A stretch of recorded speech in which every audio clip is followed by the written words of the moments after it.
Who is your daddy? I am your father. You fathers will understand. My father taught me many things. I got an idea. How about you all sit there quietly while I make dad noises? Well, we're just going to jump right into episode 121 of Fathers of the Grind. My name is Tim Nestor, and I am here, as always, with Daniel Freitas. Hello, sir. Actually, quick question. Do you want me to tell you how often I'm going to swear now, or do you want to be surprised later when you're editing?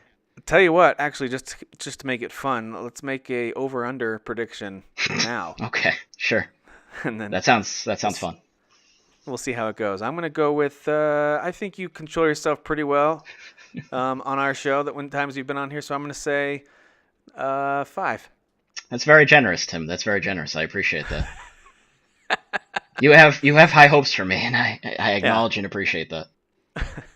If the voice on the other line sounds a little different, that's because Derek is sitting out this week, and our good buddy Daniel Freitas, well, my good buddy, I don't want to speak for Derek, is joining the show. Of course, if you've listened to our show for a while, you know he's been on here a few times talking Final Fantasy, and I think we did a history of Sony and stuff like that together a few different times. So, welcome back. Glad Thank to you, have sir. Yes, PlayStation / Final Fantasy fanboy. Yeah, that's right. That's right. So you must be incredibly excited as a PlayStation Sony pony. Yes.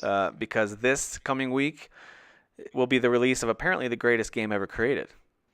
One of, sure, besides Final Fantasy VII, yes. No. The greatest game ever created. Come on. The new God of War is getting perfect scores everywhere. God of War, what's that? Yeah. That's an old game? Yeah, it's the first one. Oh, okay. Where he just runs around screaming Ares all the time. He seems a little more docile now. I think he does yoga and he meditates, maybe. I don't know. Yeah, he grew a hipster beard. I'm surprised he doesn't have a man bun. Yeah, okay. I wouldn't even play it. I would refuse. I wouldn't do it. That'd be hilarious if he looked exactly like the villain from Far Cry 5. Just had the man bun and the beard. Yeah. And was raising his son out in the woods. It kind of is like Far Cry 5, now that I'm thinking about it. Yeah, it's exactly the same. Yeah, absolutely. Yeah. So thank you for joining us. Thanks for taking time. Appreciate it. So what we're doing this week is the plan was to continue our countdown of top 25 games of all time. So we are going to do that. But since Daniel hasn't been part of that conversation yet, he's going to catch us up on 25 through 16 in a little bit, and then we will together reveal our 15 through 11 picks for this week. And then moving forward, when we have you back on the show, we'll have you reveal your top 10, because the plan is, hopefully, if you're up for it, we might have you back on around E3 time to talk about all the big news and how much better Nintendo is than everybody. So of course, it'll be great. I'd like to come and join you guys, and then eventually I can take Derek's job, like it's always been the plan. So yeah. Well, really, the goal should be for you to take over for both of us. Then you could just talk back and forth to yourself. That's fair. Yeah. I'll absorb you, and then the Choco Bros podcast will be reinstated. So Perfect. Yeah. Oh, what a sad, short-lived experience that was, because it could have been great. It had so much potential. Sigh. Hashtag bring back Choco Bros. All right. Tell us a little bit about what you're playing these days. I haven't talked to you in a little bit. I've seen some of your posts in the group, but what are you playing right now? Well, I did take notes. So I haven't been on in a while, obviously. So I'll just start from like real quick. In the beginning of the year, I got Monster Hunter. I was playing that with everybody. Got about 50, 60 hours, I think, and then I just got really bored. You really are Derek. Oh boy. Well, I very much love in video games when you wear an outfit and it's very unique and looks distinctive from everything else. I really enjoyed that. But like fighting the same monster 30 times to get all the parts, and then like it's random, so you might not get those parts. It gets a little boring and annoying after a while. So it's very true. That's the exact complaint Derek had for it. And I think it's a legitimate thought, but you're right. When you equip that new piece of gear, especially like I tended to save up all the parts I needed to get the entire gear set. I hated replacing a little piece at a time. Yeah. Because they looked so different from each other, but the designs on those, love them or hate them, they were very unique, and I thought that was cool. Yeah, I didn't like to mishmash. Some people do because of the abilities that are tethered to them, but it's the OCD in me. It's like it needs to be uniform. It needs to match. Yeah, you got too much fashion sense for that. You can't be mixing and matching. I am very fashionable. I am. So that, and then I finally got to Gravity Rush 2. I finished that. I rushed through Gravity Rush 2. All right, I need to know. Do I need to play? Because I bought this game on sale Yeah. a little while back. Do I need to play this game? I've never played the first one. Oh, you didn't? If you didn't play the first one, I wouldn't just skip to the second one. Then you would have to play both. Well, not have to. I guess have to is a strong word, but Okay. the thing that I enjoy about those two games is definitely the vibes and like the story and the characters more than the gameplay. So if you want to play it for that, then give it a shot. They're not short games. But they are enjoyable. The combat can be disorienting though because of the whole gravity mechanics, how you're zipping around, and it's very different. So I've only seen videos of it, and it does look like a whole lot of camera spinning, Yeah. panning around. It's trying to get your bearings. it's definitely a little disorienting. You get used to it for sure, but they are good games. The story is very cool. I do enjoy trying them. to figure out. Do I have the first one? Did they remaster that for PS4? They did. They did, right? Yeah, they did. I I think might it's have only like access to $20. that, too. I think it's only $20. So. Yeah, that might be worth trying because it's actually. So I'm of course an organized nerd when it As comes am I. to video game stuff. So I put all my stuff in folders on the PS4 once they added that Oh, a yeah. couple years back, and I have a whole backlog folder of stuff that I haven't written off enough to delete it because there's games like that I'm like I'm never gonna play this and I delete it. Like The Witness, for example. I played it for like an hour and I know I'm done. Yeah. But there's other games that I left on there because there's an outside chance I'll go back to it, or it's something I purchased and just haven't gotten to yet. So Gravity Rush 2 is one of those. I feel like I might have access to Gravity Rush Remastered too. So Yeah. it's on that backlog list, man. And I've knocked a few of those out recently. So Yeah. who knows? I mean, you can, like I said, rush through them and probably complete each one in about 10 hours, 15. Are they action games? Is that what these are? Open world action RPGs. Really? Not super heavy on the RPG. I mean, you can like upgrade abilities, but it's not like anything intense. Or it's very basic.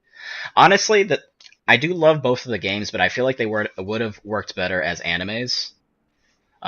Just because of the story and characters are the best part about it. I think it just would have worked much. But there's actually a small 20-minute anime that connects 1 and 2 that I watched like a few minutes of, and that's kind of what made me think like, oh, well, these would make more sense as just a series of that. But Okay, fair enough. and then a little bit of Darkest Dungeon. I've been going in and out of that a little bit. That's What are you playing that on? PS4. So that's really fun. Very dark, very brooding, depressing. Lots of death. Yep. That the narrator's got a really cool voice. Yeah, he does. Yeah. I played it very briefly on.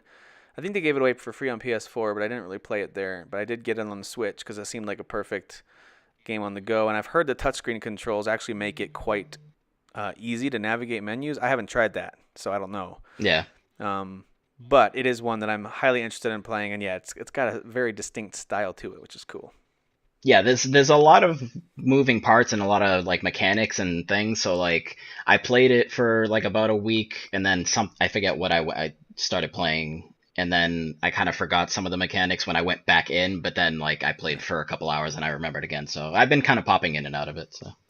Gotcha. And then a little bit of Tropico 5. I'm not sure if you're familiar with the Tropico series. I am. Yeah. Yep. I think I bought that was one of the first purchases I made when I got a PC a number of years back. Was one of the Tropico games was a recent release and on super sale. So I remember it, but I never really got too into them. I do like a good city builder from time to time, but for some reason that one didn't click. I forget what it was. 3 maybe. I can't remember. Well, Tropico, but it didn't really click for me. But is this one any good? Yeah, I think I played 1 or 2 on the PC like years ago, and I was like, oh, this is pretty cool. Like I love SimCity back in the day. And Tropico 5 was actually a PS Plus game at one point. Which one was? 3 was? No, 5, the one that I have. Oh, 5 was? Yeah, Oh, it was. all So right. like when I saw it, I was like, oh, sweet, and then I downloaded it. And Okay, 6 just came out, right? Recently? yeah, I believe so. Yeah. Got it. So yeah, no, 5 is pretty cool, and I pop in and out of that a little bit, and it's pretty fun. So, Nice. and then the last thing I guess is Far Cry 5, which I did finish. So Yeah, I think we finished it around the same Yeah. time. I saw you had posted about, the ending of this game is crazy, and then I think it was like that same day I finished it, and I was just, yeah, Boom. That's a good transition into what I've played. That's what I spent almost all my time on recently, and holy cow, what an ending to that game. I got to the last mission, but then I just ignored it for a while because there was certain side stuff I wanted to try. Mm-hmm. I have become less and less of a completionist, and if you look at the maps in these Ubisoft open world games, they're just insane. And unless you really are determined to 100% that game, you're not going to be able to do everything. And so I'm not determined to hunt every kind of animal and to find every single whatever. Yeah. But that being said, I tried a little bit of everything, I think. And so I wanted to make sure I got an idea of the full experience, even if I didn't complete everything. So I did a few additional side missions. I made sure I unlocked all the characters that can, all your 9 followers. Mm-hmm. I met all the key characters, I think. And I finished a couple of those Clutch Nixon challenges, things like Clutch Nixon! Yeah. I mean, this game has an appropriate amount of craziness in it, I think. But then it was time to go to that final mission, and they do there's some really creative stuff with the boss fight, and then, of course, there's a pretty insane, I thought, unexpected ending that I liked. Incredibly unexpected. I don't think anybody saw that coming at all. I don't think anybody did, because it was just completely out of nowhere. So, and some people are saying it wasn't deserved, and it's like, that's just weird and random, and sudden left turn, like, that's weird. I don't know. I thought it was cool. So yeah. I don't want to spoil it for anybody. Maybe at some point we'll do a spoiler cast on it. But for right now, I won't spoil it, but I will just say I thought it was interesting. I'd be curious to hear I think you and I might be in the minority there. A lot of the responses to that seemed to be I hated it or I thought it was cheap or whatever. I don't know. I liked it. I mean, so in real life, yeah, that's a sucky situation. But in a video game, it's cool because it's just like it's very sudden and surprising, and I kind of just like surprises like that. So okay, did you ever play? Shoot, I'm forgetting the name of it already. Life is Strange. Oh yes. Okay. Yes. You know the ending of that game. You got a big choice to make. Oh yeah.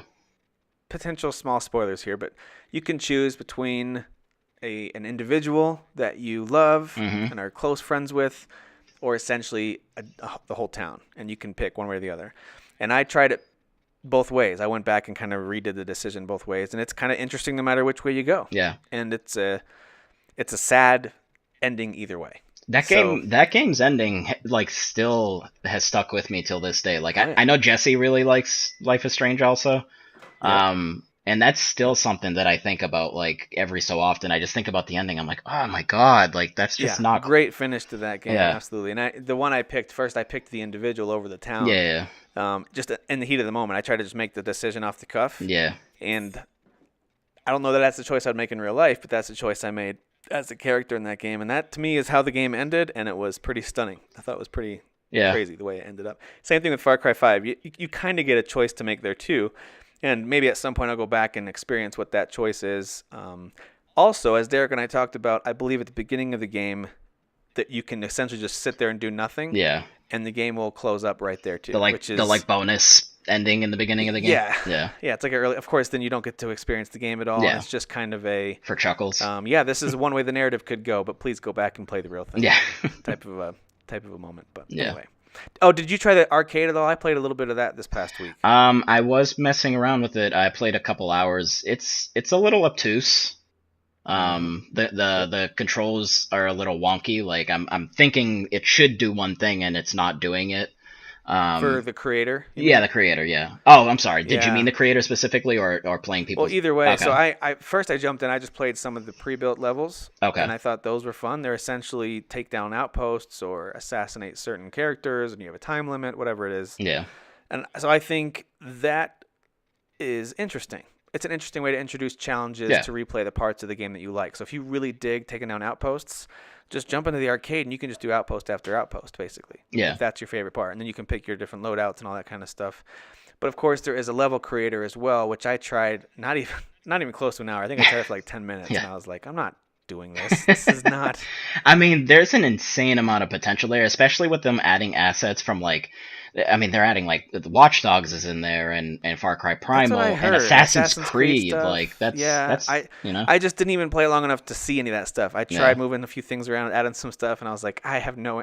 This is the same reason I don't ever play Mario Maker. Yeah. So we own Mario Maker on the 3DS, but I've only ever played games that either my son has made or that others online have made. Yeah. I have no interest in building levels like that. That's why Minecraft never appealed to me. Yeah. My kids could play Minecraft for days, I- and I get bored so fast. I've not played Mario Maker, but I think I would have more fun doing that because it looks like it does what you want more so than this editor does. So Yeah. And if you do it, I mean, obviously you got the Wii U version or the 3DS version, or I guess the new 3DS version, whatever. yeah, But either way, that has a touch screen control option, which makes the level design experience pretty fun. Yeah. So even for someone like me who doesn't like creating levels, at least there you can do a lot of drag and drop. It's the closest thing to using a mouse and keyboard to create levels. I feel like if you've got Far Cry 5 on the PC, that's the way to go with the level design. probably yeah. Using the mouse and moving things around would probably be much easier. But you got to give them credit. They do add a lot of personality and style to that arcade, like the music in the background. And, you know, it actually isn't a side-scrolling old-school arcade game like I thought it was going to be. You really are playing Far Cry, Right. like the first-person perspective game. yeah, It just looks and feels a lot different than the main Far Cry 5 campaign. So, Yeah. anyway, it's kind of fun. It was worth trying a little bit. And you can, of course, earn a whole bunch of perk points and all that kind of stuff by completing challenges there.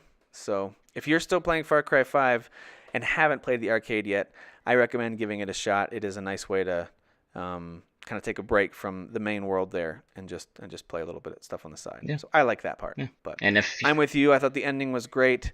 It is pretty close to my favorite game of the year so far, but I'm still leaning towards Monster Hunter World because I didn't get bored of it the same way that a few of you other guys did. I loved fighting the same monsters over and over. I thought the experience was fun every time. You team up with people, and sometimes they were super tough. I just really enjoyed that game. So, but I do like Far Cry 5 yeah. as well. Yeah, I don't know which one I like more, to be honest. I think I like them equally, just in different ways. And then the cons, you know, they each kind of have their own cons to me. So Now, did you get to the end of Monster Hunter World? Did you finish that one? no, I didn't. I mean, I fought the I can't think of the name right now, but the giant monster. Yeah. I did fight him, and The then Zora Magdaros? yes, and then a couple missions after that that were new. I did do those, but then I started to get bored. So You know, and that makes sense because I think that's the time when they essentially say, all right, now all the monsters that you've already defeated, there's stronger versions of them now, essentially high-rank versions of them all. yeah, Right? yeah. And so that does feel very repetitive as you go back. You know, the things like Great Jagras and Anjanath have become easy to beat, but now they introduce harder versions of them. That's the same monster, it just hits harder now, and it takes longer to beat. So that can feel repetitive, but when they start introducing you to monsters like the Black Diablos, or you get to the Elder Dragons like Nergigante, and there's a couple of main ones you fight at the end. There's a fire one. There's this kind of undead-looking one that is super cool, super well designed. Yeah. Love that one. And then, of course, the final boss fight against this. I mean, a lot of them, they look like Final Fantasy summons by the end. Yeah. There's a giant blue one that you fight at the end that looks like something you would summon in a Final Fantasy game. So It's one of my I favorite really aspects dug of the the game. design, especially by the end with the dragons that you fight at the end. Yeah, the designs were super. I mean, that's the main thing I love about the game. It's just the designs are super cool. But it's like, just give me the stuff that I want after a couple of fights, so I can just make my outfits, so I can look fancy. You know? I don't have 200 Now, see, hours. I think you brought that upon yourself. You know, you demanded to look the best, and you made the game boring. That's your own fault. Tim, That's, I you need can't to be blame me. fashionable within a reasonable amount of time. I got other games to play. Yeah. Well, one of the cool things is during their limited run, I did unlock the Aloy costume, which Yeah. isn't the strongest armor that I've got, even though I did level it up as much as I could. But it's very cool because you can't just equip, obviously, just like her boots or something like that. You have to. You are Aloy, It's basically. all or nothing. Yeah. Yeah, you either become Aloy or you are your Monster Hunter World character, one or the other. But boy, it looks really cool. And of course, running around with my gigantic hammer on Aloy's back was pretty hilarious. But Yeah. I really liked that a lot. I thought it was cool that they introduced that. I know they've done other stuff too, like Street Fighter stuff. And, Yeah, Ryu and I can't think of her name, but Did you do Dante from yeah, Devil May Cry there was Dante too? also, which that almost made me want to keep it because like I love the Devil May Cry series. I'm like, oh, that's so cool, but Yeah. no. So Yeah, so Capcom is. I think Capcom knocked it out of the park with that game. they did. I really like it a lot. That being said, I did not go back and play the DLC that came out last month when they added a new monster. I have not done that. Or I guess it's not a new monster, it's a returning monster from a previous Right. Yeah. game. But I didn't do that. By then I had kind of moved on, and I guess I'm usually like that with most DLC. I'm like, yeah, that's great. I'm glad they're supporting it, but I'm not going to go back to it. There's a rare exception. Witcher 3 is one of those that brought me back in, like big time, twice with the Hearts of Stone and Blood and Wine. Both were fantastic. And then more recently, after I finished Far Cry 5, I jumped back into Horizon because I noticed it was sitting in my backlog folder. I was like, why is this sitting here? I beat this game. That's because I never did beat the Frozen Wilds, Right. the DLC that came out last fall. So I jumped back in. I've been playing that a little bit this week, played some more actually today. I forgot how much I love Horizon. I forgot how cool that game is, speaking of Aloy. It is. Holy cow. It's super slick. The Oh, gameplay is man. insanely slick.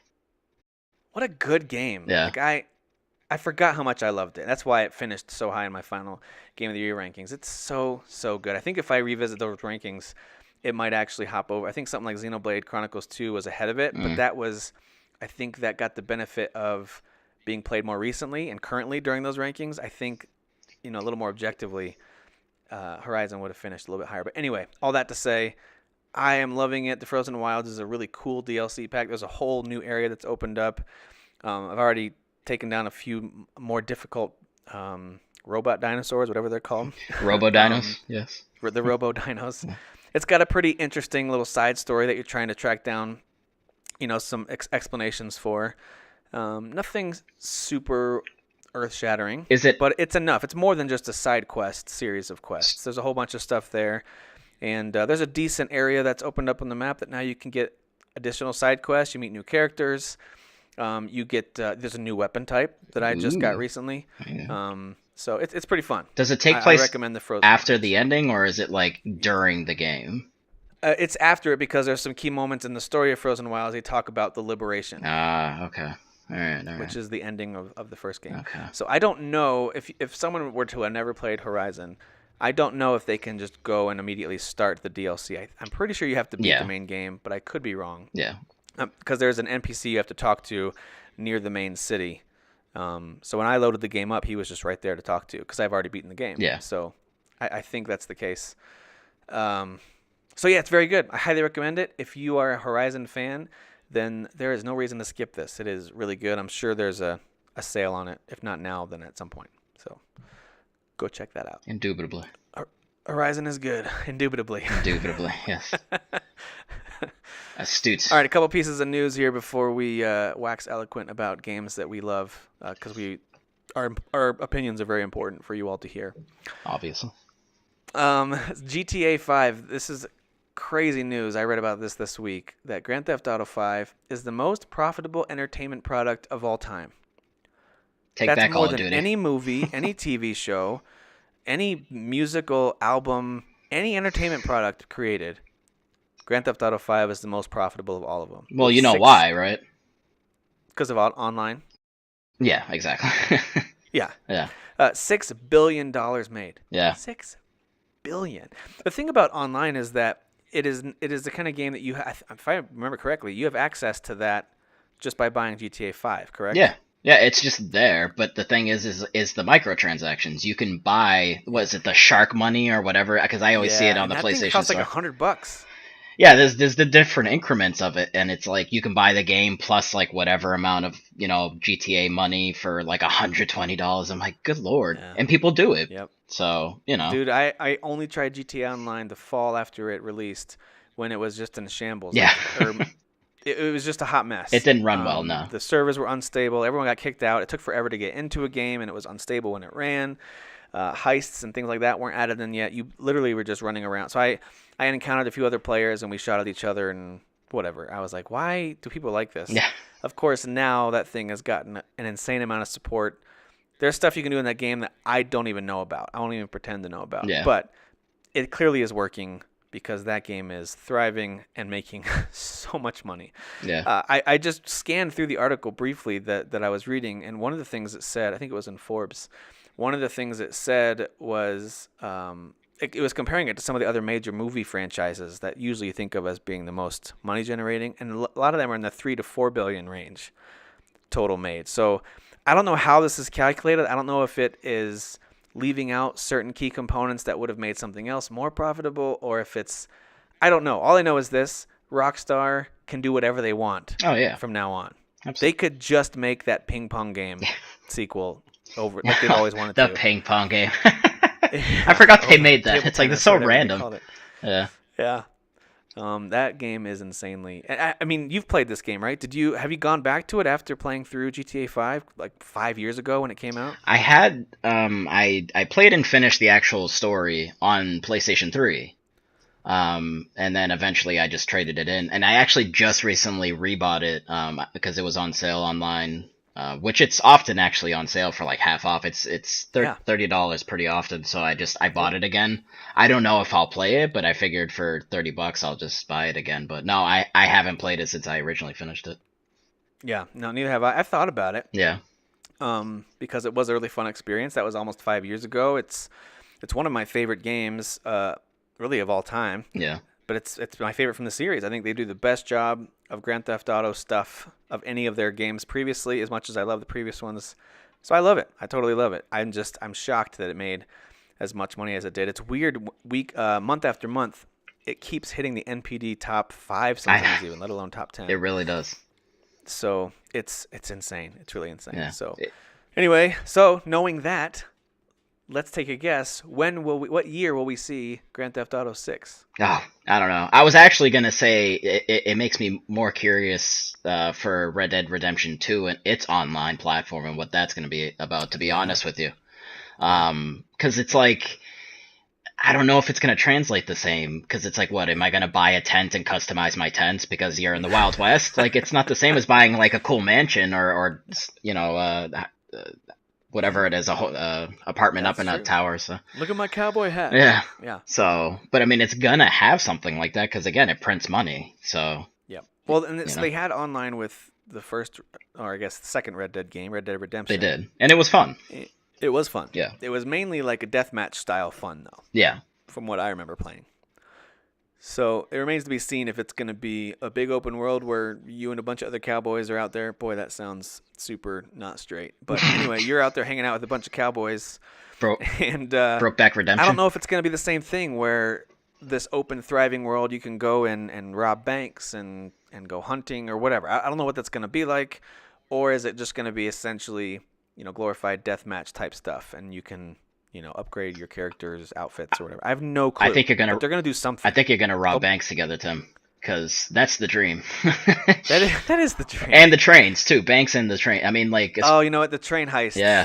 That actually would be really fun with a group of people online. Yeah, that would be All right. mind blowing. So. I'm on board with that. Yeah. So if you had to guess though, Grand Theft Auto 6 will release. All right. So Red Dead is this year, unless something happens, right? It's got an actual date, so it's October 26th. Right. Okay.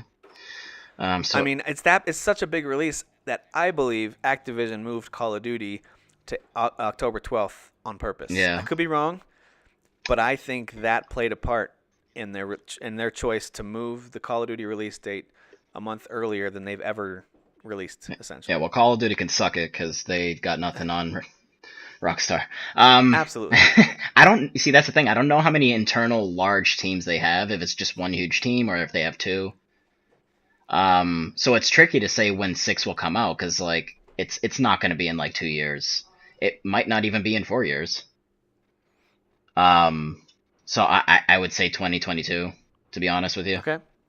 Just going off of thinking if it is just one big team that usually does those, then we're not going to see it for a while, I don't think.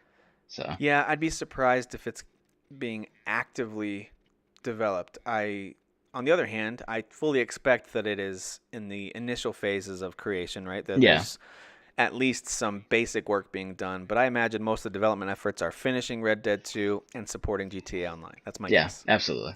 And table tennis 2 or whatever. Yes. Yeah, absolutely. Obviously. And who knows? They could be porting GTA 5 over to the Switch, huh? That's. I mean, I at one point said that wouldn't happen, and then John Martin berated me, making me feel all dumb, saying that I was stupid for thinking that it wouldn't. So I don't know. That would blow my mind. It just still would blow my mind if they could put that on there. It just Well, I mean, it came out on 360. That's where I played right. originally. You played it on PS3 first. It's just insane. Of course, it looks much better now. I Yeah. have fired up the PS4 version, and it looks amazing. It looks really good. Yeah. But the 5-year-old version, in theory, should be ported over to the Switch with relative ease because it was run on a 360 and PS3. That makes sense. It makes sense. I guess it just, to me, like, I'm thinking PS4, Xbox One version, so it's going to have to take some cuts, somehow. Yep, they probably have to remove things like the first-person mode and things like that Yeah. that obviously require a heftier engine. Yeah. But who knows? Yeah. That'd be hilarious because that would just spike their sales even more. That'd be absolutely hilarious. Would Nintendo even want that on there, though? I mean, it would be huge. I wouldn't have thought so. If you'd asked me this a year ago, I would have said, no way. That's ridiculous. But with where they are now and the games they're putting out on the system now, I would not be surprised at all to see that announcement. Yeah. Some of the stuff they're putting out there, like even Bayonetta games, I just finished 1 and I'm still kind of slowly working my way through 2. Those games are insanely violent, super sexualized, very adult-themed games. You can't tell me that GTA 5 is any worse than those, really. I mean, in a lot of ways. There's always the hooker argument, Tim. There's always the. All right, Anita. My son can pick up hookers in GTA. They reward it. It. It's like, listen, I sleep with the hooker, and then I get out of the car and I beat her and take the money back. It's fine. It's risk reward, Pretty standard Massachusetts activity. Yeah, obviously.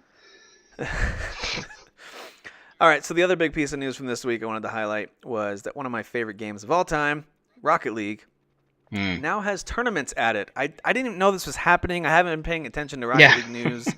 Usually when I see Rocket League news, it has to do with the leagues or the esports, and I've kind of grown accustomed to ignoring most of that just because that's usually people who are insanely good. Maybe if I'm interested, I'll go watch highlights. I ignore all the esports stuff. Yeah. But all of a sudden, on the Rocket League menu, my son and I were actually getting ready to play, and I was like, does that say tournaments are now live? Again, I assumed esports tournament. Right. I clicked on it just to read it, and it's user-created and run tournaments in-game that you can just get online, set up a tournament, whatever mode you want, add whatever modifiers you want, make it private, make it public, set up a time, and then go. That is awesome. That's something I've been wanting for a long time. Yeah. I didn't know until you literally was like, oh, hey, we're doing a tournament, and it's actually built through the game. And I was like, oh, that's pretty cool. I had no idea. Yeah. Now, of course, speaking of which, our first attempt was a fail. I had too much family stuff going on. Didn't realize if I'm not online because I created the tournament auto-cancels. Nope. So I think we had about 12 of you that were getting online ready to play. Yep. My apologies. No Timmy, no tourney. Yeah, apparently. Yeah. But I'm going to try this again. It might be more of a last-second thing where it's like, all right, whoever's online, jump in and join this tournament. It's public, so get in there quick. Yeah. It'll probably be something like that. Yeah. But anyway, very cool that they added this. I think it's much needed. And with a game like Rocket League, I'm sure they'll make a sequel at some point in the future, but they don't really need to. No. At least not for this generation of consoles. So I say keep adding things like tournaments, add things like, co-op seasons, all that kind of stuff. Keep adding more stuff like that. And by the way, when I fired up Rocket League, after updating, it did give me a couple decoder keys. I think 3 of them. Yeah. So I can now open a few of their those champion crates or whatever that I never really bother with. Slot machine crates. Yeah. So I went ahead and I haven't used them yet, but I think I know which crates I'm going to open. You can preview what items might be in there and then select which ones to open. But anyway, that's nice. I think they should have done that a long time ago, but whatever. Yeah, it's cool. Good stuff. Rocket League is still something that I play quite often. So it's so good. Yeah, it's so good. We play it in our house a lot. My sons love to go through seasons and become champions. They of course love to play against rookie because they never use boost, and so they can score right off the kickoff over and over again. Listen, it's fine. You gotta it's evolve. Building confidence. You gotta evolve. It's building confidence. You gotta teach them. Yeah. Every once in a while I play against them and I put them in their place. There you go. Yeah, Rocket League is still the absolute best. Yeah. It's still a blast. It sure is. I am going to try to set up something else Fathers of the Grind related. It might just be with a few of you at first, just whoever's online, but then I might try to set up something more official with a little bit better planning put into it. So sorry about that. Now we know. And now we know. Yes. That's right. All right, cool. I don't think there's any other major news to get to. We, of course, are getting to the season where major games are getting announced for the fall. At least release dates are. So September, for example, is really filling up. So as that stuff happens, we'll try to comment on it over the next few weeks. But of course, E3 is only 2 months away now. Yes. So we're getting to that point now where most companies are keeping that stuff kind of under the vest as they get ready for their big conferences or Nintendo Directs or whatever. I feel like Nintendo, of all the companies, has done the best job at staying super quiet, just promoting stuff that's coming out right now. And then here comes a Direct. They announce like 20 things, and then they stay quiet again. It's like they've learned to let the hype build for itself. Yeah. Their Directs have become this social media meme almost of excitement and frustration for fans. So Yeah. I think without them doing anything, the excitement around the Nintendo Switch has kind of conjured up its own hype. They don't have to do anything anymore. It's crazy. No, especially, I mean, like when they announced Mario, it was like, oh, what's this dinosaur? What's that about? Oh, is that Mario's hat? Like, it was the greatest, one of the greatest trailers of all time. One of the greatest trailers. It was really, really good. Yeah, so fun. All right, so what we're going to do now is we're going to shift gears into talking about our top 25 games of all time. For those of you who haven't been listening over the last few weeks, Derek and I have been going through our top 25. We've made it through 25 all the way up to 16. And today, Daniel and I are going to cover our personal 15 through 11. But before we do that, Daniel, you got to catch us up on your 25 through 16. So I'm going to hand it off to you and let you walk us through your top 25 of all time, starting at 25, and then I'm going to stop you after 16. So take us through it. Well, Tim, I got to give the people what they want, so they want to know what my top 25 games are. And just for the record, there are not 25 Final Fantasy games, so there must be some variety. Well, there are other Final Fantasy games, not just the mainline one, Tim. So. Oh my gosh. So get ready for 25 Final Fantasy. Are there? You know what? There probably are 25 Final Fantasy. Oh games, yeah. More than that out there, right? Oh, absolutely. Phone games. For sure. Oh great. Absolutely. Oh great. It's not enough, Tim. It's not enough. It's never the Final Fantasy. It's never going to be a final, you know. This was actually, it's funny. Most people in general will be like, oh, my top 3 favorite games or my top 5 favorite games. But when you actually sit down, like someone's like, hey, jot down your top 25 or 50 or 100 games. It's like, I have to actually really sit here and think about it. Because, like, I don't know. I guess after kind of like 5 or even 10, it's like you're kind of getting into the weeds. Yep. Because, like, in the moment, you're like, well, I like this one because of this, so I'll put it here. And then you're thinking of the next one, and, you know, so it was fun to make. I'm with you, because there's games from the current generation that I had to leave off my top 25 completely. Yeah.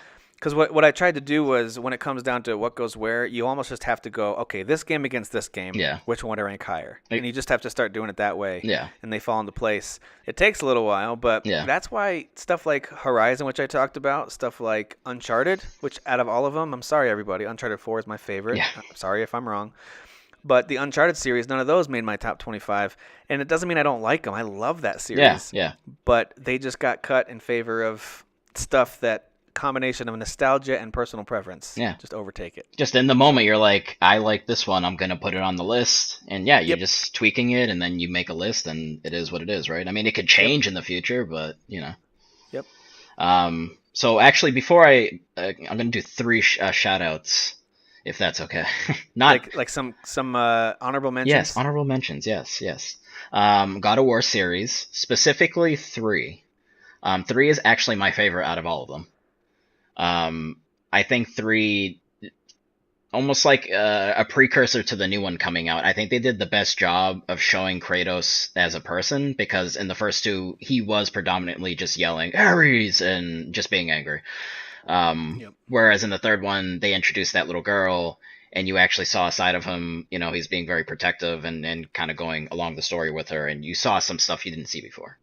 Whereas there's still moments where the only way through a level is to put a cage with a human sacrifice in it on the thing. Yeah, well... And the person screaming and begging for their life, and you still do it. So there's still that side of Kratos, which we all have grown to know and love. Yes, exactly.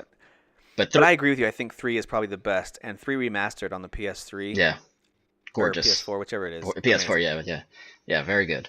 So I mean, I love the God of War series. I'm super excited for the new one. It just unfortunately didn't really... when I was making the list, kind of, you know. The next one, very random, Age of Empires 2. Have you ever played those? I have, not extensively. Yeah, so city building, kind of like Tropico.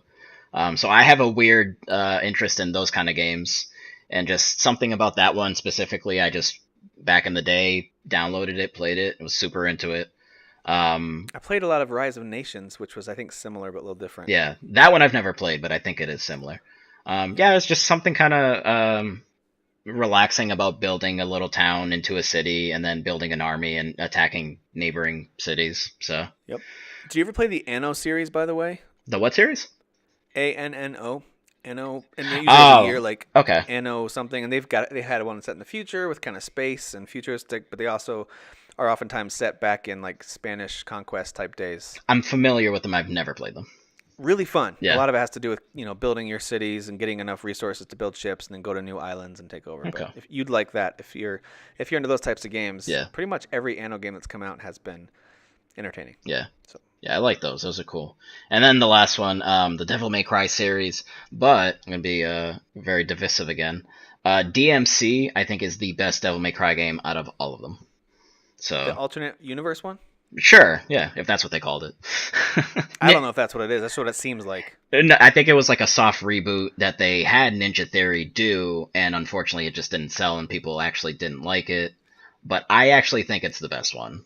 You can get it for just like pennies these days. It's always cheap. Yeah, they remastered it for PS4, so there's a definitive edition. I don't know. I just think the combat is the fastest and most slick out of all of them, even more than 3, which everyone says 3 has the best combat. And I just like that he still he still does wisecracks, but there's a little bit of seriousness there, and you get more of a backstory with his brother Virgil, whereas in the old ones, even in 3, they introduced Virgil and kind of the backstory, but it just didn't go into depth. I don't know. I just like the way that they kind of did that one and the story and fleshing it out. So Nice. super into story. So Okay. Yeah, those are worthy honorable mentions, but they didn't make the list. So I'm Nah. excited to hear which Final Fantasy games overtook them. well, let's see. Sorry. And actually, by the way, as you name each one of yours, I'm going to remind everyone what I had in that spot too after you're finished explaining each of your picks. Yes. And then we'll get up to 15 together. All right. So here we go with 25. All right, 25. This one I think bounced from a higher number down to this one. Assassin's Creed 2. So I'm super into the Assassin's Creed series. It did take a dip for a while after 3, because it's like 3 was supposed to be the big, climactic ending. And it did end, but the ending wasn't super great. And then they were like, hey, we make a lot of money off of these, so let's just keep it going. And the modern day stuff doesn't make any sense. But they're still really fun to play, Tim. Modern day stuff is nonsensical now. Yeah. They seem to have moments of like, oh, I see what they're doing. And then you're like, no, wait. What? Yeah. And so there's plenty of times I don't get who's who anymore in the modern day, and I just want to get back to the ancient historical And that's stuff. what's frustrating, because obviously the main part of the game is all the ancient history stuff, playing the ancestors and everything. But Yep. I like the connection to the modern day and sort of there being the stakes, and you're going. I used to. Yeah, but well, I don't anymore. right, exactly. That was the thing. Like, and that's why 2 is one of my 2. Yeah, 2 was probably the height of it. Yeah. And I enjoyed most of the 3 modern day until the end. So I'm with you there. Yeah, there's so much mystery at when that one came out and towards the end of the game, and that other society, the future people or whatever they're called. Yep. When they first introduced them, and I was just like, oh, this is super mysterious and cool. Like, what's the deal here? It's kind of like the TV show Lost. The others are fascinating at first, and then once you really learn And all the about smoke them, monster. you're like, oh, this is dumb. Yeah. Well, Sorry if you guys loved Lost. Yeah. Frank Clark, if you're listening, I'm pretty sure you are the biggest Lost fan that I know. Yeah. Well, that's just sad. My number 25, as a reminder, was Telltale's The Walking Dead, specifically Season 1. That kind of represents all the Telltale stuff, but I just thought Season 1 of Walking Dead rekindled my enjoyment of the narrative-driven adventure-style games, choice-driven stuff. So I put that one as number 25. It's my only Telltale rep on the list. If I really had to spend time, I might pick The Wolf Among Us above it overall, but I think Walking Dead Season 1, I just have a lot of good memories. I played that through like 3 different times. So good. So, Yeah. What about 24? 24. So this one is Ultimate Mortal Kombat 3. Yeah. Was this like a Dreamcast game or something? It could have been. I think it was released on Dreamcast, but I think originally it did come out on the Genesis. I could be wrong now that I'm thinking of it. But basically, I like that one the most because it has all of the characters. So it has all the characters from 3 and 2. And then like just the bonus characters like Noob Sabat and Ermac, Rain, Kintaro and Mintaro.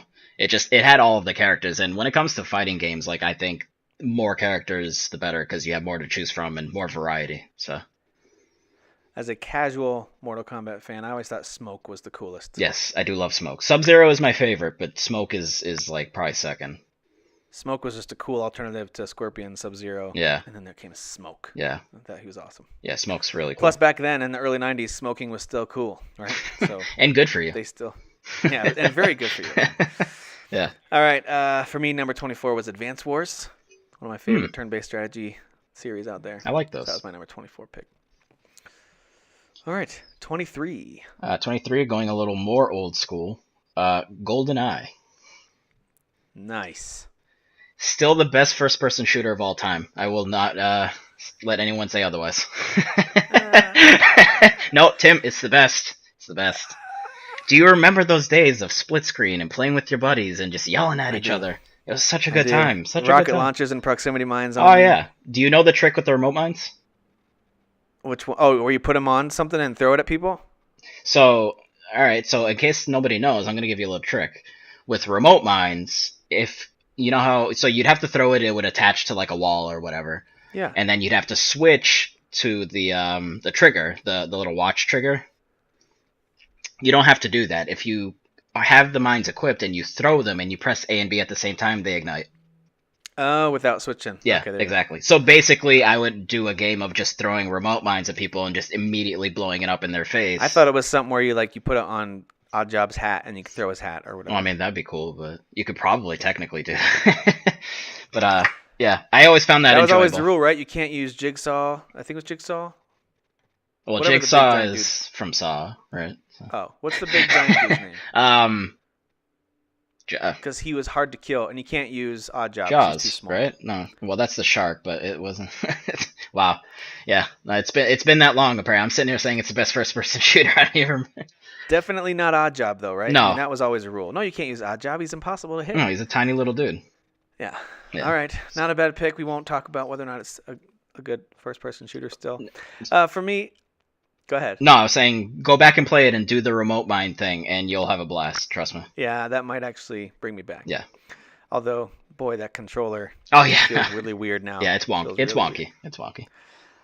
For me, number 23 was Assassin's Creed 4, Ah. Black Flag. Yes. But I believe I swapped that out right before we recorded that episode Mm. and changed it to Assassin's Creed Origins as my representative of the Assassin's Creed franchise. Mm. So Black Flag had been my favorite. Origins overtook it. And Syndicate is right up there in the top 3 with those other two. Yeah. I love all 3 of those. But Origins is my favorite Assassin's Creed game. 23 is where I put that series for me personally. Which is, by the way, this is all really highly rated stuff in my mind. Yeah. If it made the top 25, I'm not at all saying it's bad. It's one of my favorites. I mean, thousands and thousands and thousands of games exist, and we're trying to narrow down to 25. Exactly. So- And we're nerds, so we've played a lot of them. Yeah, So exactly. We know what we're talking about. what do you got at 22? So 22, I'm gonna go in a different direction. Guitar Hero 3. I was super into those games, Guitar Hero and Rock Band, and just I think 3 was like a good, just high point for that series. Good song selection, just really fun songs to play. Dragon Forces Through the Fire and Flames, I could never beat on hard, let alone expert or whatever was above hard. So, but Is just that one of the ones they kept supporting too, with more songs kept coming out for it? they might have had DLC, but I think it was the ones after that where they were a little more steady. Gotcha. I know Rock Band had that for sure, but Rock Band was a little while after that. But That was like on the list of new game releases every week. It seemed like they would be like, all right, and also some new DLC. yeah, They made a ton of money off that too. yeah, they did. But they said that it was a huge pain in the butt to make those games, so that's why they kind of stopped, and also they stopped selling. So, Can you imagine the legal licensing type stuff you had to do with all that? well, that's what it was. They said it was that just at getting that all figured out, and then making the note, Such a headache. stuff. So, Although there was very few better feelings in gaming than at the end of Guitar Hero 1, you play through that campaign at the final concert, and they start chanting Freebird, and it actually Yes. asks you, do you want to play Freebird? And you say yes, Yeah. and you just have this moment of exhilaration, like, Freebird's in this game. This is amazing. I That's know. one of my favorite video game moments ever. Yeah. Number 22 for me was GTA 5. We just talked about that. That's my favorite GTA game in that series. I love it. It's they're all really good. They're all Yeah. masterpieces in their own right. But GTA 5 was my favorite. Yeah. That is a good one. San Andreas I actually like the most though still. Just a lot of nostalgia. Oh, you're one of those hot coffee mod gods. Yeah, guys. yeah, yeah. Well, yeah, obviously. Yeah. Well, Game Shark, bro. Game Shark. Game Shark, bro. Dude, I remember waiting in line for San Andreas. I was hyped for that. Oh, I was reading yeah. all the magazines about it, and there's 3 cities. Yeah. I was like, with a wait, big- 3? Like what? Yeah, three major cities with all this space in between each one. Yeah. Each city is as big as, Vice City or whatever. Sam Jackson is the villain. Like that's awesome. Yeah. Yeah. And that game delivered. That was a blast. Yeah. I'm with you. A lot of nostalgia there. All right. That was 21. Or we're doing 21 now. Okay, 21. So Here we go. did 22. 21. Probably you'll be surprised that it's not higher. Kingdom Hearts. I am surprised that's not higher. Yeah. All right. If you'd asked me 10 years ago, it'd probably be higher. But at this point, I just feel like I'm obligated to get 3 when it comes out, so I could be like, I finally finished the series. Because it's like, what is going on in that entire series? Like, seriously, like what's happening? I don't understand. And there's some I haven't even played. Like, I have the collection, so I'm gonna get around to playing them, but it's just more the vibes and obviously the Square Enix Final Fantasy, mixed with the Disney just works really well. So I still like that, but the story is just like, what is happening? Agreed. Yeah, but still a really cool series. I think they're good. I still think that, despite the story being, Some light RPG stuff, but mostly just kind of like a action platformer, right? I mean, I don't think it's super RPG heavy, is it's it? an action RPG. I mean, well, you get the different Keyblades, and you can upgrade those, and there's different abilities. So, I mean, each one was a little different, like going from 1 to 2, and then I did not play Birth by Sleep, which is one of the ones I have to play, which is a prequel. That was one of their biggest struggles, was the dumb titles they gave those guys. Yeah, 385 over 2 or whatever. It's just like, come on, guys, what are you doing? So weird. Frickin' So Nomura. weird. Nomura. All right. For me, 21 was ActRaiser. I Oh. waxed eloquent about that one for a while. I'm a Super Nintendo kid. That's just where my heart is back with the Super Nintendo. And ActRaiser was one of those unsung classics from that era. And of course, in recent years, that game is talked about more. People who look back on the Super Nintendo, that game is often talked about. But it's one that I've loved since it came out.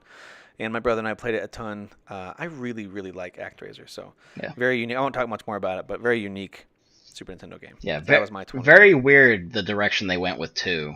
Like, I don't know. Oh, They had yeah, such a very good thing disappointing. going with the first one, and then they just do 2, and it's like, whoa, what? I don't understand. 2 was just basically a mediocre arcade Yeah. slash game, and that was the worst part of 1. Yeah. And they just doubled down on that for 2. Yeah, so bad decision. So Bad decision. Yep. So we're on to 20 here. Yes. Mentioned it earlier. Red Dead Redemption. Nice. I mean, I played that game front to back. At the time, like right when it came out, and I loved it. I don't remember a lot of it, but I remember playing it and just being in love with that game. And the ending just punches you right in the stomach. Like, Oh man. Yep. I mean, you get your redemption, but Yep. not without that punch to the gut. Yep. It has a classic Western feel to it Yeah. throughout. Yeah. And that moment specifically feels like a great Western movie moment too. Yeah. Like, I'm not into Western. This game's kind of old, so sorry this is spoilers, but I won't give it all away. Okay? Yeah. I'm not going to spoil the entire game for you, but there's a moment at the end before the game takes a little bit of a turn and some time passes where you're put in a situation where they make you feel like, okay, I can maybe get out of this. Yeah. But no matter what you do, you can't stop the inevitable. So really well done. Yeah. Really well done. Yeah, and I'm not really into Western stuff, but like I just remember the hype and just like watching stuff about it, and then I got it and I was like, yeah, this is so good. is such a good game. And it has one of the best DLCs as well, an Undead Nightmare. Yes. It's a really fun zombie and Western mashup. It's so fun. And there's hordes of zombies everywhere. There's the 4 horses of the apocalypse, I think they're called, that you can capture. Yep. You can ride them around. You can go hunt Sasquatch up in the hills. I mean, it's just so fun. Yeah, very unique. Very unique. Yeah, that's a good game. That's a good pick for number 20. For me, it was a Final Fantasy IX. That was my number 20. One of my favorite Final Fantasy games. I hope that this is one I don't need to see remade. I think it's just perfect on the PS1 type style graphics. If they do remake it, I just want it sharpened up a bit. I don't want them to do too much to it because I just really, really love the way that game looks and feels. I think it's basically there's certain moments, I suppose, when you zoom in, it looks very pixely. So yeah. I'd be okay with it being sharpened up, but it's not the kind of thing I want a Final Fantasy VII remake like they're doing. Yeah. I want it to stay the way it is. That experience is one of the best JRPG experiences I ever had. The art direction of that one's very unique compared to 8 and 7. I mean, obviously 7 looks like hot garbage now. Yep. and then 8, they tried doing the actual correct human proportions, and they had like hands long and and stuff. lanky characters, right? But it still looked a little weird. And then 3 is just they're almost like chibi-like. They're just everyone looks small, and just the art style is very unique, and the character design is very unique. So I don't know how that would translate if they did remake it. I think they could do it, but they wouldn't. I don't want it. I wouldn't want it to be like a Final Fantasy VII remake sort of thing.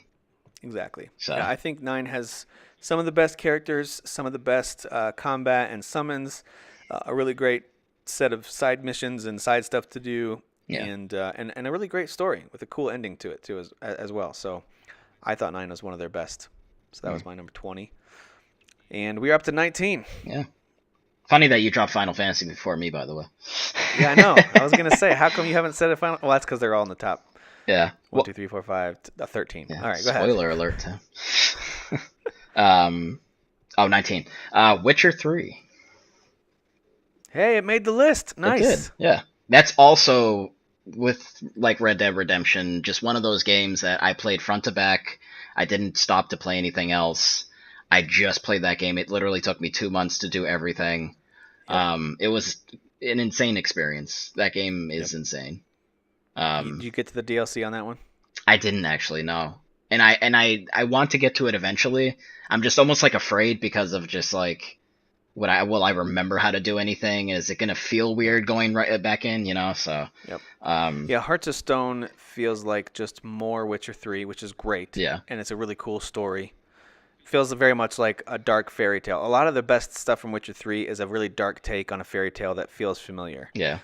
And that does that really well. Blood and Wine has aspects of that too, but it almost felt like a sequel because they take you to a totally new area, whereas Hearts of Stone takes place in the existing area. They just open up a few new spaces. Yeah. Blood and Wine is all in a brand new area. It all looks very different, mostly different monsters to fight, brand new story. It's very colorful, right? It very, very colorful. Yeah. There are definitely, again, some dark takes on fairy tale stuff there too, but it honestly felt like a Witcher 3.5. It felt like an almost sequel. Blood and Wine is that good and that big. Yeah. So if you are feeling the itch for some Witcher 3 again, I recommend instead of replaying it, just go and jump into to Blood and Wine. And I don't think you'll need to relearn a ton of stuff. It's just you kind of get back. I didn't play it for a year. Came back to it, stumbled through the first couple battles, and then it was like it just clicked again. Like riding a bike, as they say. Yep. For me, 19 is Mario Kart 8 Deluxe. Similar to some of these other ones, it was my favorite of that series so far. I think it's just a gorgeous game. It's a perfect representation of one of the best racing franchises. Yeah. So Mario Kart 8 Deluxe is my pick for number 19. What about 18? Well, before they did it, I wanted to just side note add to Mario Kart. They did a really good job with the DLC, I think, for that. Oh yeah. Yeah. Definitely. They added cool stuff and just and I mean they added stuff, period. They had not done that with the Mario Kart, so yep. I just thought they did a really good job with that. They did. Yeah. Everything from the 200cc to even adding Link Yeah. when you go in his castle and picking up the coins sounds like picking up coins in a Zelda game. Yeah. So cool. Yeah. It was very cool. So 18, yeah. Super Smash Brothers, the Wii U version. Why, Tim? That's just called Super Smash Bros, right? It's not called. No, I think it actually is called Wii U version. Oh, really? I think so. Actually, I That's don't. kind of Do I close. have it anymore? No, I don't have it anymore. Because I figured the Switch version's gonna come out. But like I said with Mortal Kombat, the more characters, the better. I want more variety. I want more to choose from, and also Cloud's in that one. So I mean, it's automatically the best one. I mean, come I on, forgot they put Cloud Yeah. in there. Cloud's in that, so it's GOAT. Like, I wonder if bottom he'll line. be in the Switch one. I hope so. I hope that they have everybody that they had in this one. They bring back some of the older ones. Like I know people miss Wasn't the Ice Snake Climbers. in one of the old ones? Yeah. He was in Brawl, so in the Wii one. Yeah. So I want all of those characters, and then I want some of the old ones that they didn't put in the Wii U version, and just give me more characters. Nice. Yeah, Yep, I agree with that. yeah. Smash Brothers is just I was never huge into Smash Brothers, but I have to admit they are really fun party games. You don't have Yeah. to be an incredible gamer or even fighting fan to enjoy them. So that's me. I'm not a big fighting fan. I'm not really good at fighting games. yeah, But they're still fun, especially when you get 4 players in a room playing together. So I can confirm it's a very fun game. If you have a Switch and you like playing games with friends, you should be excited. But if you're a big Smash fan and you play very competitively also, big reason to be excited. So yeah. I mean, you get that feeling, like I said back in the day with GoldenEye, having friends in a room, same room, you're all yelling at each other, just yes. whooping each other's butt. You know, it's a good time. So Yep, that reminds me of the heyday of the N64, man. Playing GoldenEye, playing Mario Kart, playing Smash Brothers, even Mario Tennis, all that kind of stuff. Yeah. It was a blast. it was. For me, number 18 was Fire Emblem Awakening. Mm. That is my favorite of the Fire Emblem series. I still think it's, as much as I really enjoy Fire Emblem Fates, I think that's a fantastic way to approach that series. I still think Awakening was the best. So, love that series. Number 17 for you is 17 is Pokemon Blue version. My first Pokemon game ever. I remember getting that game on my Game Boy. I still had a Game Boy. It had an orange line going through the screen because it was so old. But oh god, that game blew my mind, dude. Just collecting and who these was little your monsters. original first Pokemon pick? Who was Oh, your starter? Squirtle, of course. Come on. Like Blastoise is the greatest Final Evolution starter of all time. Like people love Charizard, and I'm like, I don't get it. I mean, he's a dragon, that's cool, but like, it's a turtle with cannons in his shell. Come on, like, are you kidding me? Like, Yeah. it's so unique and so cool. Yeah, no, I'm with you. I got red. My buddy, one of my best friends growing up, we both bought it at the same time. He got blue, I got red. He picked Blastoise, and I should have just picked Charmander. Yeah. Or he picked Squirtle. I should have picked Charmander, Yeah. but I knew anytime we battled, he was going to beat me. Yeah, Water well, beats. yeah, So I exactly. picked Bulbasaur. There you go. Is that what he started? That's his first name, right? Bulbasaur, yep, Bulbasaur. And I didn't even like his design. I thought Charizard looked way cooler. Yeah. And Charmander looked way cooler. But I picked him. I beat him in every battle we ever had. He didn't want to keep playing against each other after a while because, of course, grass beats water. That's Duh. right, obviously. And I ended up liking Bulbasaur, but when I did a replay, I picked Charmander way better. Yeah. But anyway. Yeah, just Good pick. Pokemon is so cool. Just collecting all these little creatures and then watching them change into something else. Like, you had to earn that. That you know? that was pure addiction. Oh, yeah. That was a unique experience for me. Yep. I convinced a friend that didn't play video games at all to get a Game Boy and get the opposite version just so we could trade them, and I can get all 150 Pokemon. Yep. And of course now Like- it's out of hand, right? There's like 700, 800 something. I don't know. My kids are big fans of it now. I've really lost interest, but it is still interesting, and I see the appeal Yeah. for sure. Do you know what my dream is, Tim? For the new Pokemon game to run off of the Zelda engine, Zelda Breath of the Wild, because I want a Oh, man. Pokemon game that's that open and that dense. Like, Oh, man. Yeah.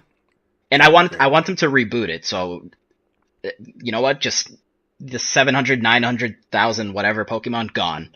I want to reboot the whole thing so it's not, so overwhelming. Start with 150, and then maybe in DLC packs add in a DLC, few more yeah. hundred at a time. Yeah, well, they could do that, and they would make Boku bucks or whatever that Yeah. saying is. They could. Yeah, That's what they're doing with Pokemon Go. It's the thing's still making money. Yeah. All right, so that was 17. 17, So for me, yeah. 17 was Street Fighter 2 Turbo. Ooh. I've admitted I'm not a big fan of fighting games, Yeah. but that was the one. That was the one that clicked with me, and I'm a Super Nintendo kid. Yeah. So I mastered probably 3 characters. I was really good with probably 5 or 6 more, and there were a few others like Zangief that I was just never good with. But Ken and Ryu, of course, were my dudes. I was really good with Blanca, that green Brazilian guy who could electrocute everybody, and E Honda. I was good with him too, and M Bison once I unlocked him. So anyway, that is to me the quintessential versus fighting game. It's my favorite. Yeah. Every time it's released, the only time I haven't purchased it again was the Switch re-release. Yeah. Just because it was too expensive. I Didn't- expected that to be. Didn't that have the first-person Hadouken mode or whatever? Yeah, it didn't really. But the old original one on Super Nintendo was my favorite. Yeah. And to this day, it's still fun to play, in my opinion. So. Yeah. All right, here we are to number 16, and then we'll get to our 5 for this week. All right. 16 is Dead Space. Ooh, interesting pick. Space is dead. Yeah. This is commonly known as one of the better horror games out there. Yes. When this game came about and I finished it, I almost like it more than the Resident Evil series. Like it made me question, because like Resident Evil is like my favorite horror series if I'm gonna pick a series or games, whatever, that's part of the horror genre. But Dead Space makes me question that, 'cause they did such a phenomenal job with that. Very Alien, you know. It's just you. I never played it, but I keep hearing amazing things about it. Yeah. Well, you're on a ship. It's not super open. You're on a ship, and there's actually like a tram that takes you from different parts. You actually backtrack to older sections, but they look different. So like the creatures, the xenomorphs, have actually taken over certain parts of the ship as the game progresses. So you'll backtrack to older parts, and it looks completely different, and there's even more dangerous creatures.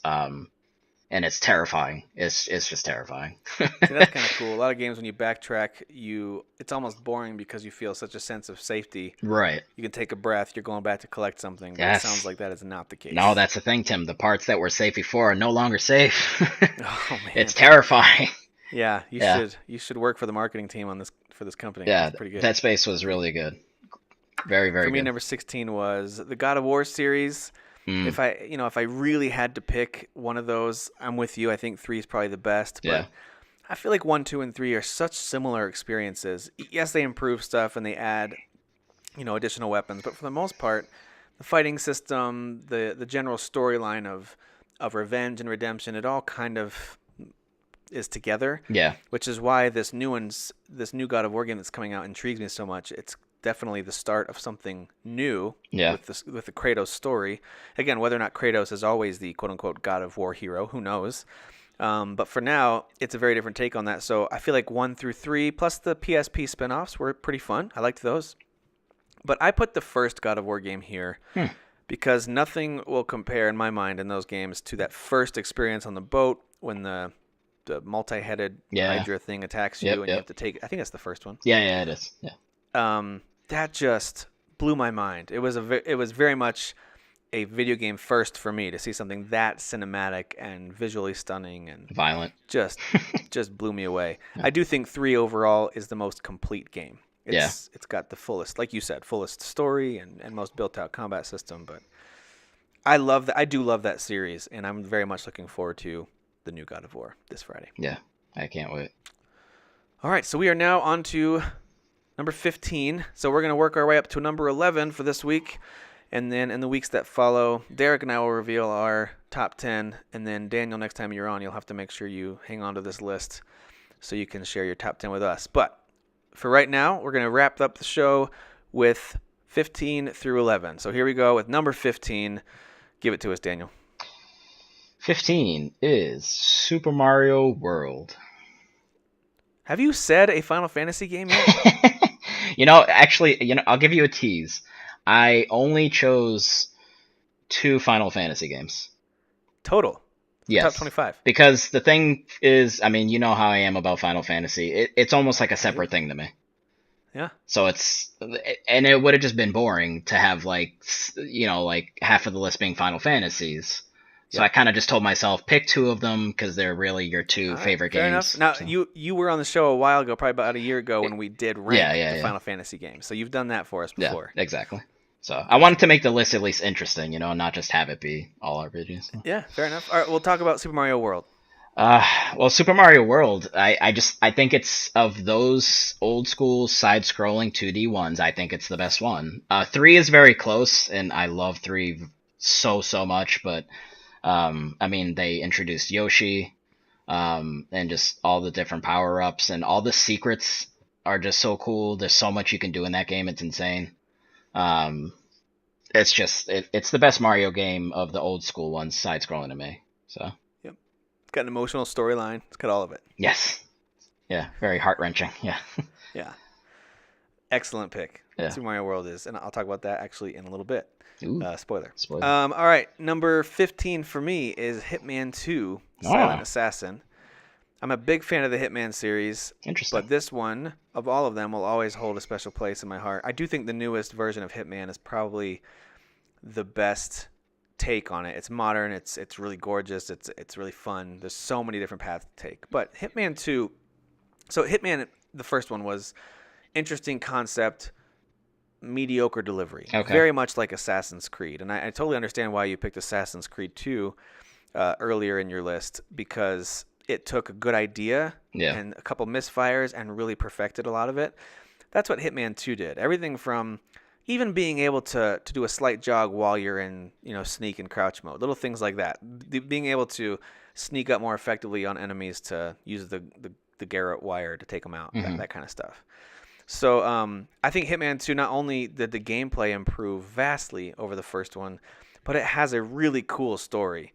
And that's where they kind of build out what is now, for anyone who follows the series, a fairly well-known Hitman universe, where you've got this society, kind of, and this person Diana, who's got this background as well, and there's some kind of conspiracy going on, and boy, is there a twist in this game as well. So I thought Hitman 2 was awesome.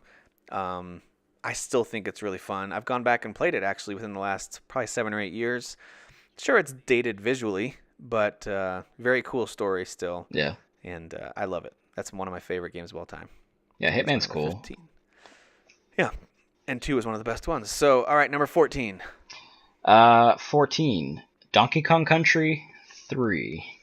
See, you're a Super Nintendo boy too. Oh, absolutely, dude. I mean, I have the mini, which I hacked, by the way, and put a bunch of additional awesome games on there. But I still have my original Super Nintendo, and it works.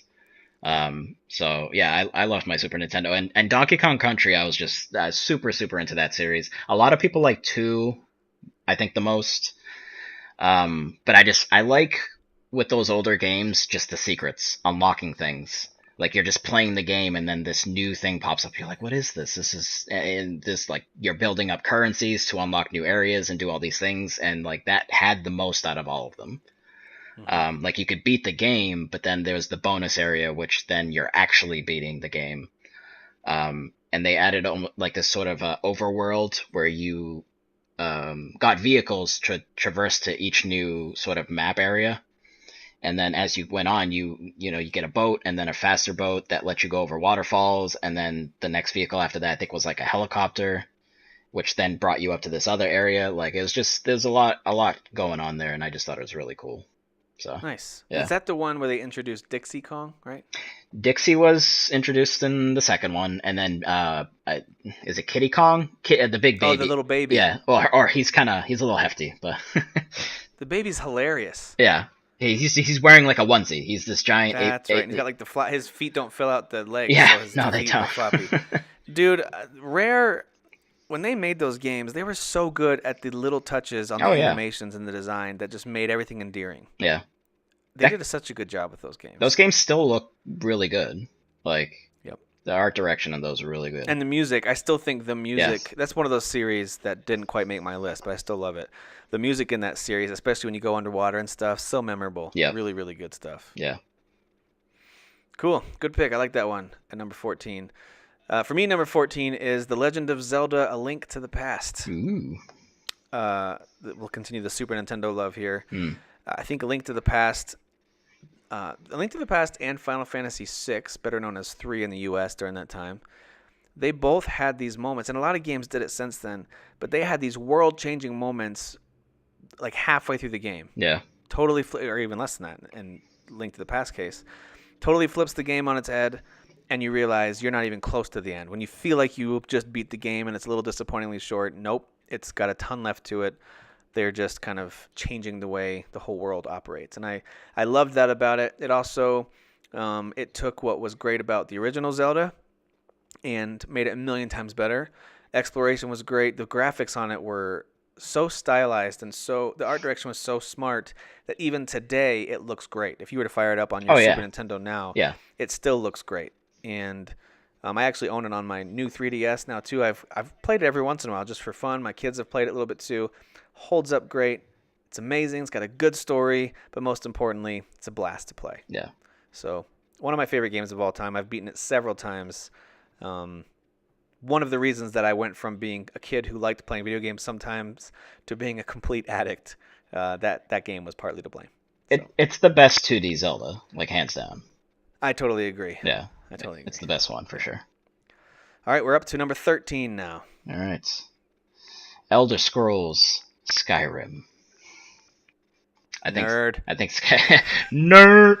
I think that one's the best. The vibes, just the snowy mountains, just the way the world is laid out. I just really like, traversing it. I like the dual wielding. I know people thought it was a little obtuse, but I don't know. It worked for me. I had no problems doing it. And just the openness and just, the mission design, you could just do anything in those games, and that's just super cool in general. And fighting dragons for the first time, pretty cool, I never played the DLCs though, and I know in the final one you could ride a dragon, but I heard it wasn't done super well though.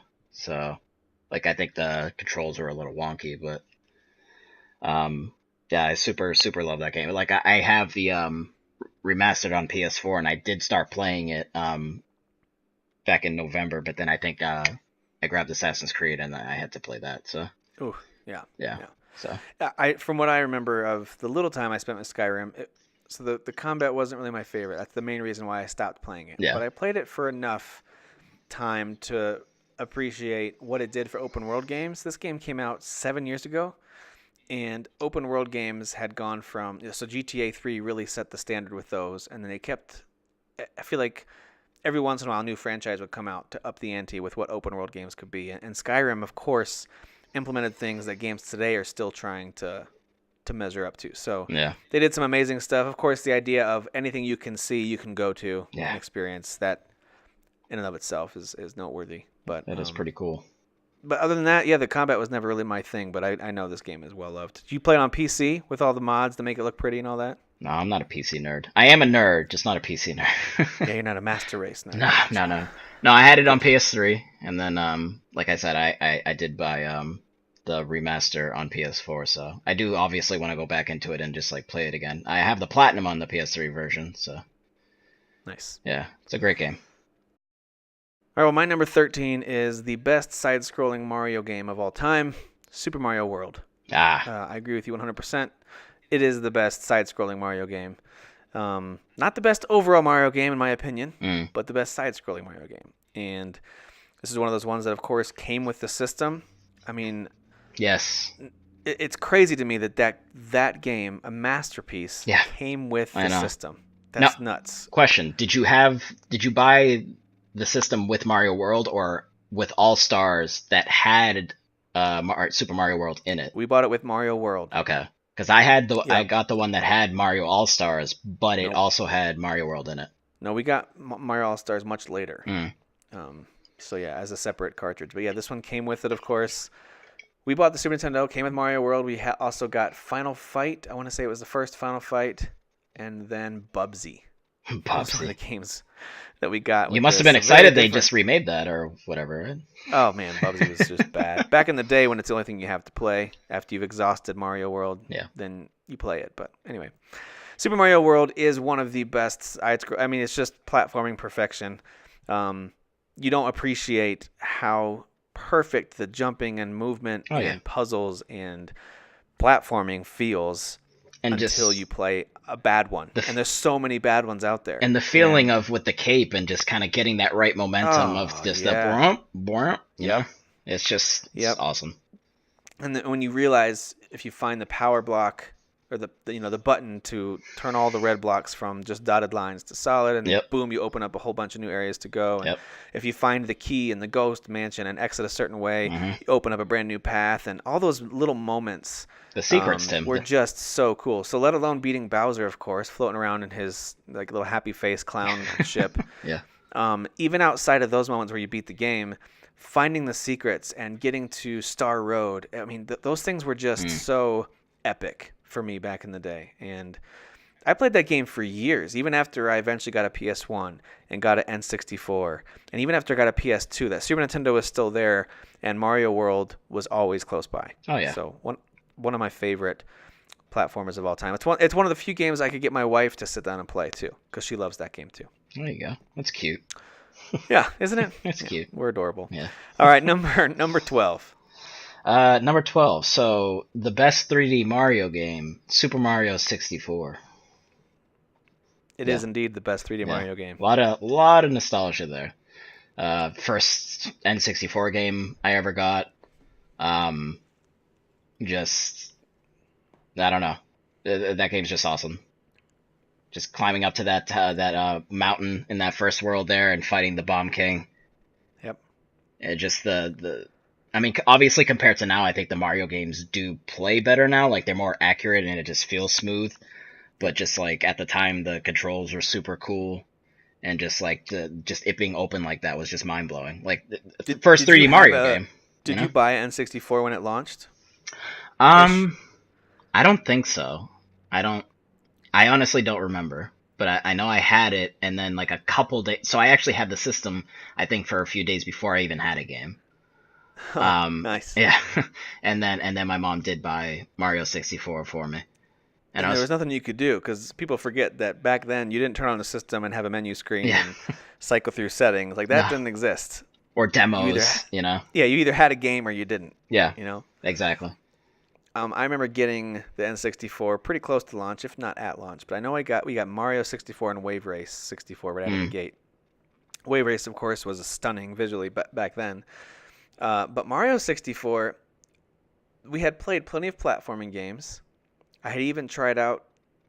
Oh, I don't know if Spyro was out at that point, but I feel like there had been games that attempted the 3D a little bit. Yeah. But when you got that N64 controller with the analog stick, and you can actually, and I remember the first time I did this because it blew my mind. You come out of the pipe at the very beginning, outside the castle, and you can actually walk in a full 3D circle. Oh yeah. I wasn't going left to right. I remember that I just did that for a little while. Yeah. Just look, everywhere you move the stick, he just goes that direction. And how far down you push it, he'll either walk or run. Yeah. It was, I mean, we take that all for granted now. Oh, sure. All games. Now we have two analog sticks. Yeah. Yeah. Yeah. Analog sticks are a given with systems these days. But, dude, that was something else. That was quite a memory. Yeah, because I mean, you had Spyro or like Crash, but like they weren't fully 3D, like how Mario. And again, it was the first 3D open go in any direction Mario game, and it was just like, this is insane. Like, how is this even possible? You know? Absolutely. Yeah. Yep. So awesome. Very, very cool. I like that pick. That's a good one. Yeah. All right. So for me, number 12 is a game you talked about earlier, Red Dead Redemption. Ooh. This is my favorite Rockstar game. I did talk about GTA 5 a little bit ago. I do love the Grand Theft Auto series, but Red Dead is much more in my wheelhouse. I do much more enjoy kind of that open air country setting than like a downtown city setting. Yeah. Just personally. So I liked exploring. I liked the hunting aspect. I liked, you had the snowy mountains, you had the open arid deserts, and you had down the riverlands and stuff like that. It was a nice variety of. It was kind of like this whole area of the West, from Montana all the way down to New Mexico, and they just kind of scrunched it into a map that you could traverse in a reasonable amount of time. But I thought the story was remarkable. The characters were really interesting. It had all the trademark Rockstar moments and crazy characters, but also some pretty heavy stuff that happens in that too. I think it's it's a real achievement in gaming. I remember even when shortly after it came out, people took cutscenes from the actual game and turned it into a short film Yeah. that was actually like legitimately well done. Yep. So really interesting stuff, great performances, and just an incredibly fun game to play. I know that if you've got an Xbox One X right now and you have this game, if you don't, it's super cheap. You can get it, just buy the digital version. It's backwards compatible. Apparently the updates that they rolled out for that make it look amazing. Yeah. So it's almost going to feel like, some people even joked that you don't even need 2 now because this one looks so good. So if you've got an Xbox One X, go get that update, go get that patch, and play this game. Yeah. 'Cause I thought it looks great. And you can visit Donald Trump's favorite place on earth, and that's Mexico, before he builds that wall. He loves it down there. Yeah, he does. Actually, no, a new patch is going to come in where as soon as you try to get to that area, just a big giant wall Yeah. will be in the way. Then it becomes It's gonna be the DLC. new patch. Yeah. Build that wall That's the new DLC. patch. All right, our last picks for this week, number 11. Daniel, what do you got in that spot? When I think about this game, I feel like it should be higher on the list, but like I think about all those other ones and they just are higher, and I can't help it. But Persona 5. Persona 5. I know how much you and Derek love that game. He likes it more than I do. Yeah. That's also one of those games that, like, when I see like the trailer come on, like if I'm like watching if I'm listening to a podcast and they'll talk about it, or I just hear the music again and like just the feels come back, man. Just the music is phenomenal, and just the cast of characters is phenomenal. The voice acting is phenomenal. The combat's not phenomenal, but it's still fun. It's solid. And it's really cool. Sort of you can interrogate, the enemies, and you can have conversations with them, and different things will happen, because they're personas, and you can actually recruit them, and then you can fuse them like Pokemon. So there's like a Pokemon aspect, and the story is super dark, and it's like, you're these group of kids trying to fight all the bad people in the world and get rid of the bad in the world, and vigilantes as it were. And there's just a lot of adult themes too, like the first guy that you fight is a PE teacher who's basically abusing the children, the high schoolers, and just some of the things that like one of the characters just as spoilers, one of the main characters, she's friends with the girl who's really just taking all of that in, just not well at all, the way that he's like kind of abusing her, and she jumps off the roof, and then just like you see all the other students surrounding her, and it's just chaos, and it's just like, oh my god, that's insane. Like, that's super dark, so That's the only area of the game that I got through. Yeah. Was that first guy, and I can attest to that it is a very dark and adult but interesting take on that whole thing, and the idea of fighting the evil that's behind all that. Yeah. I do appreciate that the game very much says, okay, we're gonna take you, these normal people in the real world, and put you in this fantasy setting where you battle it out in a very JRPG style, because you're fighting against the evil that's owning this area or these people. Yeah. So it's very, very interesting. I don't ever deny that. Boy, that's a big commitment. So kudos to you and others who have finished that game. Yeah. It's And super that's long. from someone who loves The Witcher 3. Yeah. Okay? I Well, understand. It's a huge commitment. Yeah. But boy, is it fascinating. And that's what's funny. It's such a long game, and there were moments where I was almost kind of like, oh man, I'm getting a little restless here. But then, like, just the moment that happened, like, something in the story was just like boom, like, and I was just like, all right, I'm back in. I'm fine. I don't even care. Give me 100 more hours. So that's a phenomenal game. Really, really, really good. So. Quick question: did you play Persona 4 Golden, or 4? And did you feel like 5 was the next step that you wanted to that? I actually never finished 4. I've actually played 3 and 4, and I got far into them, but I just didn't finish them for some reason. But 5 you did finish. I did. There you go. I think, yeah. I guess it did. Yeah. I guess it did deliver. I think it did everything better, and I liked the characters and just the themes and just everything. So. All right, I'm going to take my final pick for this week, number 11, in a very different direction. We've talked a lot about action RPGs and these huge open world games and these classics. I'm going to take it in a sports direction. Oh, Pong. My number 11 game is NCAA football. With 2014 being the most recent and final installment because of all the different licensing issues with universities and their players and all that. R.I.P. I don't know that we'll ever see an NCAA video game again, and if we do, it probably won't include real players. But NCAA football allowed you to take control of a team. You could do all the recruiting, and each game added a new layer of complexity to recruiting. Now you recruit throughout the season instead of just in the off season. And of course, the whole goal being to convince these players coming out of high school to come to your school. They were all randomly generated. But, there was good players, bad players. Sometimes each state would get a random selection of 5-star versus 3 or 4-star. And the whole point was recruit the next superstar to your school. And then you go through another season, and you do the same thing. That process continues, and you're trying to grow your dynasty, your university football dynasty. It was such a great combination of really fun football gameplay. It was some of EA's best football gameplay and RPG elements. Really heavy, especially by 14, heavy RPG elements of managing your team, improving your players' stats. Just like an RPG, you want the numbers to go up.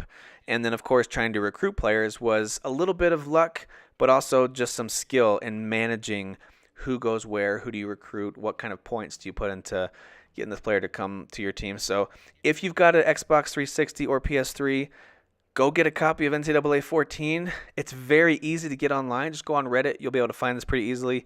People still to this day update rosters and stats.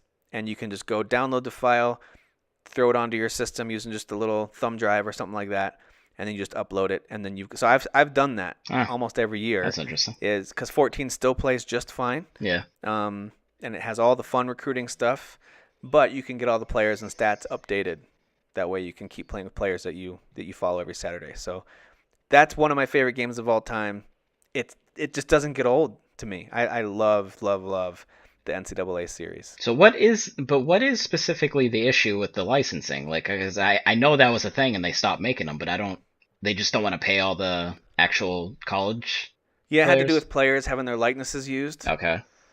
And then I think with universities as well, there was just a whole bunch of issues with EA and with universities, with the NCAA. Yeah. And the compensation or lack thereof, specifically for players that were being used. I think it started with NCAA basketball, but it carried over to football. And they can't just figure that out? Because, they do it with Madden, so... There have been rumors over the years that, okay, we think we're close to something, but nothing's ever materialized. So I would love it if they figured out a way to bring it back. Yeah. And even if they let users create their own players, that's fine. Yeah. I'll just wait till someone who cares a lot more than I do creates all the players for every team, and I'll just download their roster. There you go. So anyway, I love that series. It's one that I'll still go. The Xbox 360 is now downstairs in my older two boys' room, and they play Minecraft and Castle Crashers and stuff. But sometimes I'll go down there, set up on their couch, and play some NCAA because it's super fun. Throw around the pigskin. I got you.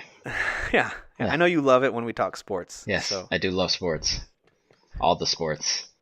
Every sport. Yeah, all every the balls. Competition. Throwing the balls, kicking the balls. I love it. All right, so I think we've accomplished what we wanted. We recapped our picks from 25 to 16. We picked our personal 15 to 11 rankings, leaving us with the top 10 left. And I think we've done a decent amount of polite insulting each other. We accomplished that piece as well. Yeah. Well, I try to fill the Derek shoes. I just can't go full racist. I can't do it. Yeah. I did my Mexico joke, and I think that's about it. So. Yeah, that's about as far as you can get. You can't drop lines like "if you ain't white, you ain't right." Yeah. And you can't drop too many lines about insinuating that you may or may not be gay. Right. I agree with all of that, but yeah, that's fine. It's difficult.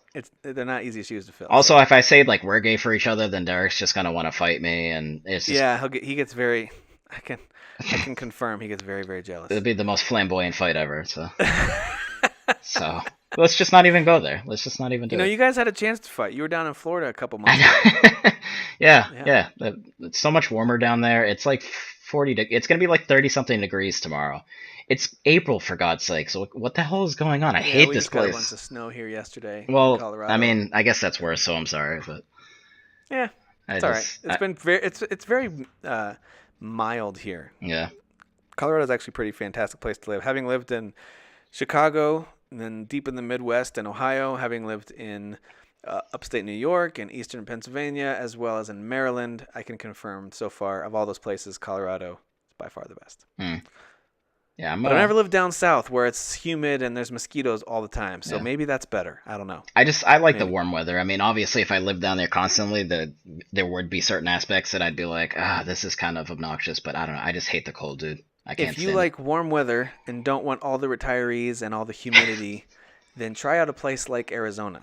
You might love it there because you get the warm weather, but it doesn't have that same nasty humidity, and it's not necessarily the destination spot for old people like Florida is. Interesting.